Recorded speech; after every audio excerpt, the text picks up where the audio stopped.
Police পেটায়নি, সাথে গণধর্ষণও করেছিল।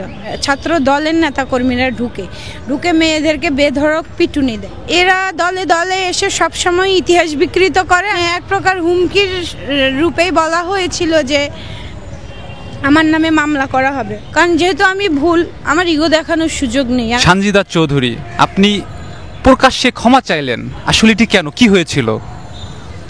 জি, 2002 সালে আমি শামসুন্নাহার হলের শিক্ষার্থী। 2002 সালে আমাদের হলে একটা ট্র্যাজেডি ঘটেছিল।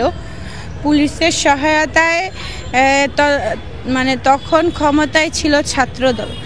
ছাত্রদলের আমাদের হলের কিছু নেত্রীরা মেয়াদ শেষ হয়ে যাওয়ার পরেও, মানে তাদের শিক্ষাবর্ষ শেষ হয়ে যাওয়ার পরেও তারা হলে জোরপূর্বক থাকতে চেয়েছিল।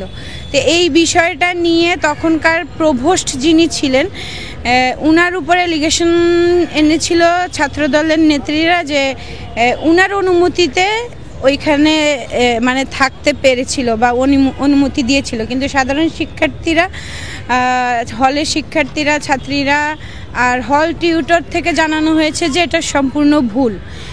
আর যেহেতু তখন মানে 2002 সালে নির্বাচন হয়ে ছাত্রদল বা এরা ক্ষমতায় এসেছে, তো এদের একটা আধিপত্য বিস্তার করার জন্য আমরা মানে ইতিহাসটা পড়ে আমি যা বুঝলাম যে তখন মানে বিএনপির লোকেরা ওদের অনুসারীদেরকে ক্ষমতায় বসাতে চেয়েছিল।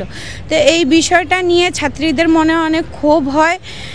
পরবর্তীতে 22 জুলাই গিয়ে 23 জুলাই শুরু হয়েছে 12টার পরে, দুটোর সময় হচ্ছে গিয়ে মানে হলে পুলিশের সহায়তায় ছাত্রলীগের নেতাকর্মীরা, ছাত্র দলের নেতাকর্মীরা ঢুকে মেয়েদেরকে বেধড়ক পিটুনি দেয়। তো ওইখানে গত মানে আওয়ামী লীগ ক্ষমতায় থাকাকালীন সময়ে ওই কালো রাতটা যখন আমরা মানে উদযাপন করি বা কালো রাতে আমরা প্রদীপ প্রজ্বলন করি, তখন আসলে আমাদেরকে জানান দেওয়া হয় যে শুধুমাত্র ওই রাতে ওখানে পুলিশ পেটায়নি, সাথে গণধর্ষণও করেছিল। তো বিষয়টা নাকি ভুল বা মিথ্যে ছিল। তো যাই হোক, এরা দলে দলে এসে সবসময় ইতিহাস বিকৃত করে, আর জনসাধারণ সে বিকৃতি ইতিহাস গিলে চর্চা করার পর একদল ক্ষমতা থেকে চলে গেলে আরেক দল এসে আমাদেরকে তা নিয়ে হুমকি ধমকি দেয়। তো পরবর্তীতে আমাকে মানে এক প্রকার হুমকির রূপেই বলা হয়েছিল যে আমার নামে মামলা করা হবে। তো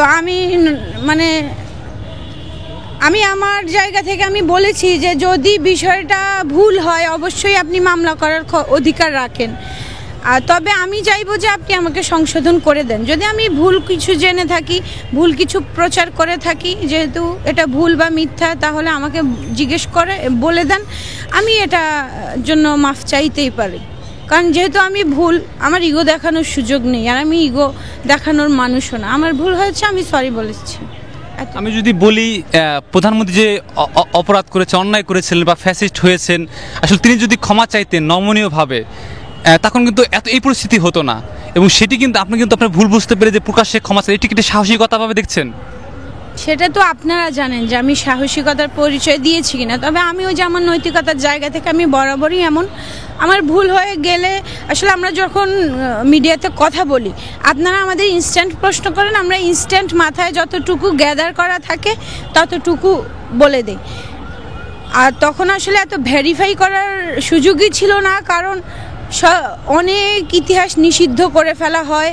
একটা দল চলে গেলে আরেকটা দল আসলে তারা তাদের কুকর্মগুলো ঢেকে দেয়, আরেকজনের কুকর্ম সামনে নিয়ে আসে। এটাই তো চর্চা হচ্ছে বাংলাদেশের দুটো পরিবার কেন্দ্রিক যে রাজনৈতিক দলগুলো আছে, তারা এই বিষয়টাই চর্চা করছে। তো ওই দিক থেকে আমি বলবো যে হাসিনা সরকার যদি আসলেই বিষয়টা শুরুর দিকেই যদি উনি বাচ্চাদের সাথে বসে কথা বলে সমাধান করতেন, তাহলে আর উনাকে দেশ ছাড়তে হতো না। কারণ আমরা দেখি উনি আমাদের জন্য অনেক কিছু করেছে, টাকা পাচার থেকে শুরু করে পদ্মা সেতু সবই কিন্তু হাসিনা সরকারের আমলেই হয়েছে।